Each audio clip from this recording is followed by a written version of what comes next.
रश्मि सिद्धार्थ को मिस करती हो? उसके साथ काम किया? उसके साथ मैंने काम किया, मेरा एक अलग एक्सपीरियंस रहा है। इन लोगों ने एक बहुत ही अलग तरीके से हमको बिग बॉस पे देखा है, हमने इसलिए झगड़ते हुए देखा था। हाँ, तो क्योंकि मेरी एक हिस्ट्री रह चुकी है उसके साथ। सो एंड वो एक ऐसी कड़वाहट भरी चीज़ों को लेके हुई थी, तो मैं थोड़ा-सा मैं लाइफ में मैं बहुत मदद करती हूँ लोगों को, और वो भी उतना ही अच्छा था।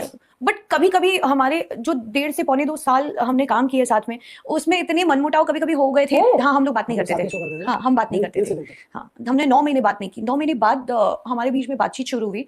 देन उसने और मैंने बातचीत करना शुरू किया। हमारे इतने मनमुटाव, मतलब अगर यहाँ बैठे होंगे, यहाँ सिद्धार्थ बैठा और यहाँ मैं बैठी हूँ ना, हमको पता है हमारा रोमांटिक सीन है, हम एक दूसरे की शक्ल नहीं देखते थे, बट जब काम करते थे हम दोनों बहुत प्रोफेशनली काम करते थे। हाँ यार, वो गाना नहीं दिखा तुम लोग का? उसी उसी सीरियल का है ना वो गाना? बट उस वक्त मैं ये बोलना चाहूंगी, I be very honest, because ये मैं ज्यादातर बोलती नहीं हूँ, and since you are my friends, I am being very candid with you all.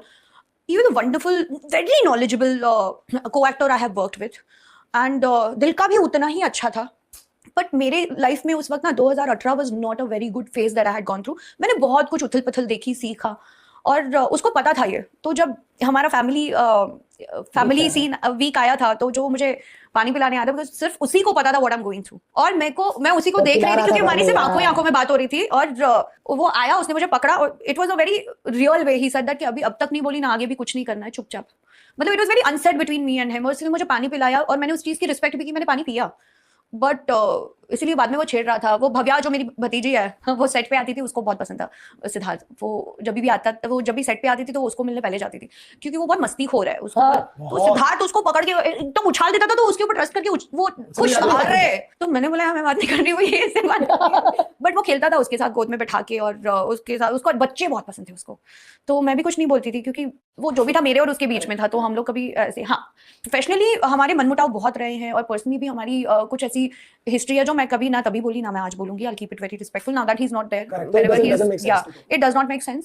But मेरे साथ नहीं बनी does not mean that he was मुझे मे बी शायद होगा वो फेज ही मेरी लाइफ का एक ऐसा हुआ कि जहां पर कुछ नहीं कर सकते आप। अनचाहा एक ऐसा था कि I had to go through lot of things and I needed to handle myself, and I have gone through. मैंने कभी आप लोगों को भी नहीं बोला that I am going through so much. मैंने किसी को अपनी आप बीती नहीं बताई थी, सॉरी। तो पता क्या रश्मि, आप ना, हाँ मतलब रश्मि थी, काम करती थी, लेकिन रश्मि सडनली गायब हो जाती थी, जैसे अभी चले जाती थी। हाँ, क्योंकि और मुझे किसी की इधर उधर करने की भी आदत नहीं है। आप किसी मेरे मुंह से भी कभी आपने सुना नहीं होगा, जो भी होगा मैं सीधा सीधा बोल देती थी।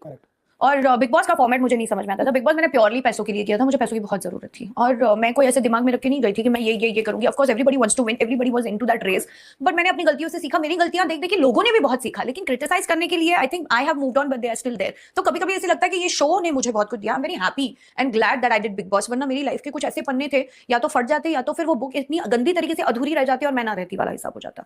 तो I am glad that I made that decision.